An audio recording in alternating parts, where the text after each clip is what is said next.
Good morning, students. Now we will continue with exercise 1.3 that we have done in our last lecture. Now your next problem is express in the form of P by Q.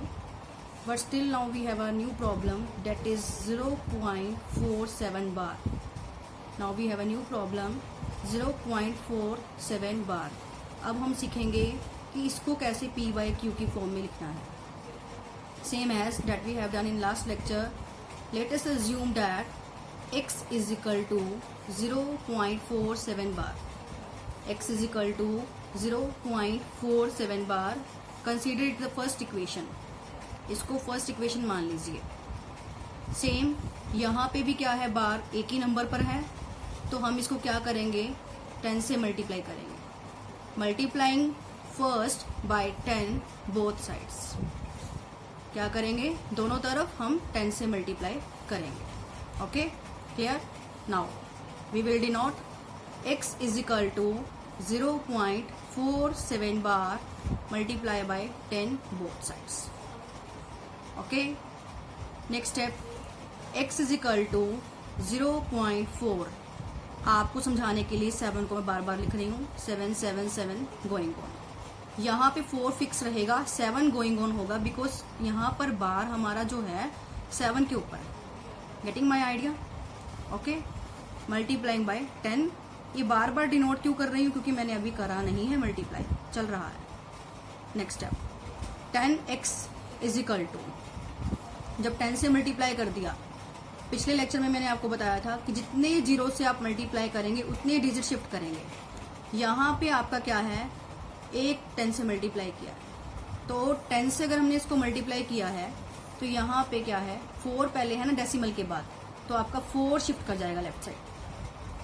ठीक, तो हो गया 4.777 going on. ये going on का मतलब 7 चलता ही जा रहा है. फिर 10x इज इक्वल टू 4. बार बार लिखने से बचने के लिए मैंने फिर से यहाँ पे बार लगा दिया. ठीक है, यहाँ पे देखो मैंने क्या लगा दिया, 4.7 बार. ठीक, फिर वही स्टेप यहाँ तक करने के बाद मैंने आपको लास्ट लेक्चर में बताया था कि हर सम में स्टेप सेम ही रहेंगे.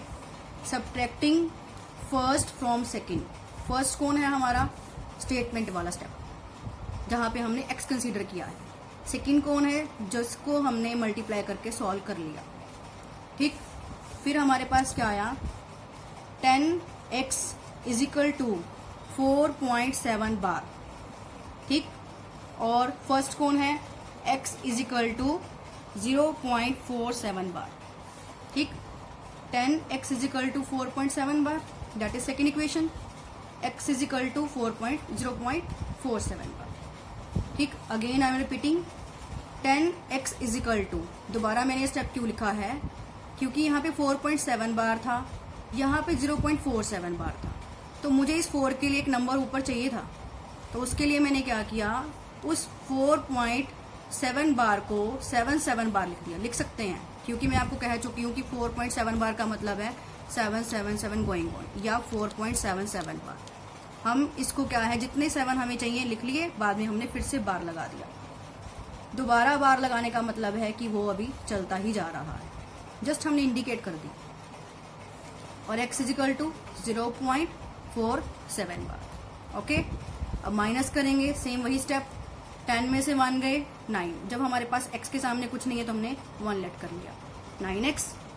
4 माइनस 0 करेंगे 4. 7 माइनस 4 करेंगे 3. 7 से 7 कट ऑफ हो गया. मैंने पिछले स्टेप में बताया था, पिछले लेक्चर में, कट ऑफ करो मत, बस कंसीडर इट 0. ठीक, तो 9x इज इक्वल टू 4.3.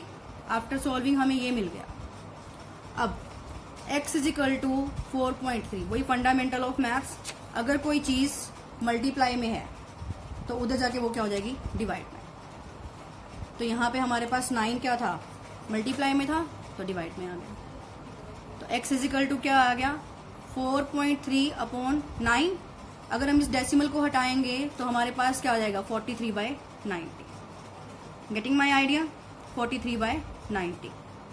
पिछले लेक्चर में मैंने आपको बताया था जितने ऊपर बार होगा उतने ही 9 आपके पास आएंगे. वो शॉर्टकट था एक तरह का, अगर आपका 1 मार्क्स में क्वेश्चन आ जाता है. यहाँ पे क्या है, डेसिमल के बाद एक डिजिट भी था, ठीक है, डेसिमल के बाद एक डिजिट भी आया था, तो वो देखो आपके पास क्या था, अगर हम इसको करें 47 माइनस 4 हो गया 43 अपॉन कितने के ऊपर बार था, 7 के ऊपर, एक ही डिजिट के ऊपर था, उतने 9 लग गए, और बिना बार वाला डिजिट कितना है 1, तो वो 0 बन गया। तो ये शॉर्टकट बन गया आपके पास, अगर आप इसको ट्राई करना चाहें तो। अगर आपको नहीं सही लगता तो आप इसको लॉन्ग वे से भी सॉल्व कर सकते हैं। ये सिर्फ 1 मार्क्स के लिए ट्रिक है आपके पास, ठीक है, समझ में आ गया। और ये ट्रिक इसी तरह के सम्स के लिए लगेगी जिसमें आपके पास क्या होगा, x इजिकल टू 5 3 बार 2 समथिंग बार, मतलब एक डिजिट होगा, तो ये ट्रिक फेल नहीं होगी। समझ में आ गई, ठीक। इसी तरह से आपके पास बहुत सारे सम है प्रैक्टिस के लिए, इस तरह के सम्स करने के लिए, जिसको आप कंटिन्यू कर सकते हैं। सो नेक्स्ट प्रॉब्लम पर प्रॉब्लम है जैसे write 3 numbers whose decimal expansion are non terminating और नॉन रिकरिंग। अब इस क्वेश्चन में क्या है, हमने 3 नंबर लिखने हैं जिनका डेसिमल एक्सपेंशन क्या है। डेसिमल एक्सपेंशन का मतलब डेसिमल के बाद जो नंबर है उसका डेसिमल जो फॉर्म है वो किस तरह का हो, नॉन टर्मिनेटिंग और नॉन रिकरिंग का। तो टर्मिनेटिंग तो आपको पता ही होगा, जो क्या है, जिनका एंड हो जाए, जो टर्मिनेट कर जाए। जैसे कि एग्जांपल है 0.5, 0.5 क्या होगा आपका, टर्मिनेट, क्योंकि ये एंड हो गया, फिक्स हो गया 0.5। अगर हम बोलते हैं तो क्या है 0.5, मतलब हमने बोलना बंद कर दिया है, हम टर्मिनेट हो चुके हैं। अब इसने हमसे पूछा है नॉन टर्मिनेटिंग और नॉन रिकरिंग, जो टर्मिनेट भी ना करे और जो दोबारा से रिपीट भी ना हो। जैसे कि एग्जांपल है हमारे पास 0 पॉइंट, जैसे मैंने लिखा हुआ है यहाँ पे 5 to 4 गोइंग ऑन, ठीक है। अब इसको हम नॉन टर्मिनेटिंग भी बोलेंगे और नॉन रिकरिंग। तो ऐसे ही हमने कुछ एग्जांपल्स लिखने हैं अपनी तरफ से। तो सोल्यूशन देखिए, कुछ मर्जी लिख सकते हैं आप। जैसे हमारे पास क्या है 0.70700 गोइंग ऑन। देखने में आपको क्या लग रहा है, आप बोलोगे मैम ये तो सेम सा ही लग रहा है, टर्मिनेट नहीं कर रहा पर रिपीटिंग लग रहा है। नहीं रिपीट कर रहा बेटा ये, क्योंकि यहाँ पे क्या है 0.70 है, फिर 700 है, फिर 7000 है, एक 0 है, फिर 2 0 है, फिर 3 0 है। मतलब मैं हर बार एक 0 बढ़ाती जा रही हूँ। देखने में लग रहा है रिपीट कर रहा है पर एक्चुअल में ये रिपीट नहीं कर रहा। तो इसको हम कौन सा नंबर बोलेंगे, नॉन टर्मिनेटिंग और not recurring. Okay, same as 0.50500 जरूरी नहीं है आप मुझे फॉलो करो, आप कोई और नंबर भी लिख सकते हैं, पर इसको आपने ध्यान में रखना है कि वो नंबर रिपीट ना करें। रिपीट का मतलब इस तरह से ना हो जैसे कि आपका 50 है, फिर से आप 50 बोल दो, फिर से आप 50 बोल दो, वो गलत हो जाएगा।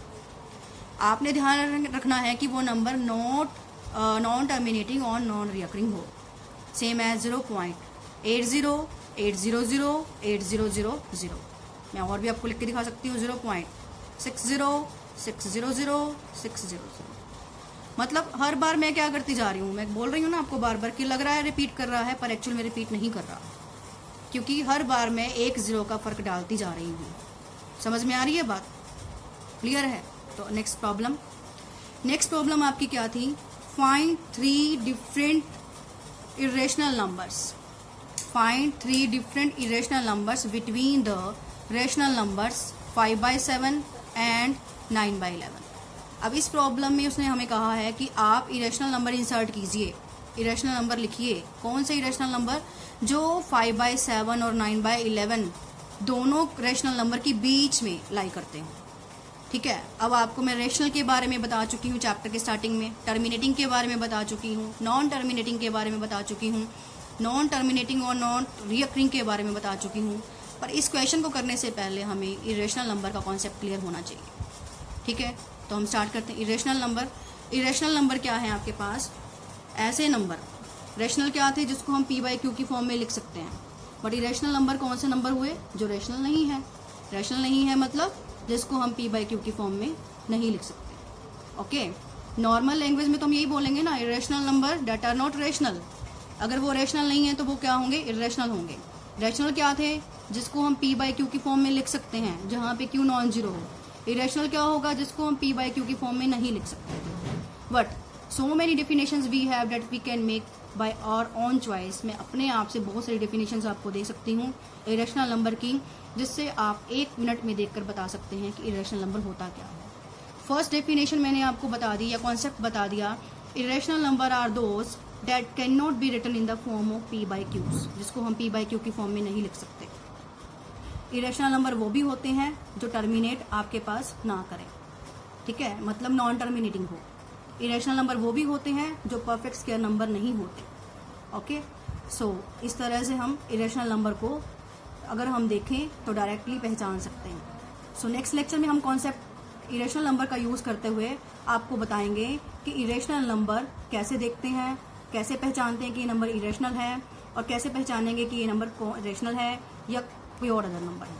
ठीक, so we will continue the next lecture. Thank you all. If you have any problem you can call me, you can WhatsApp me. It's a Pooja ma'am here, Pooja Mittal here. Thank you.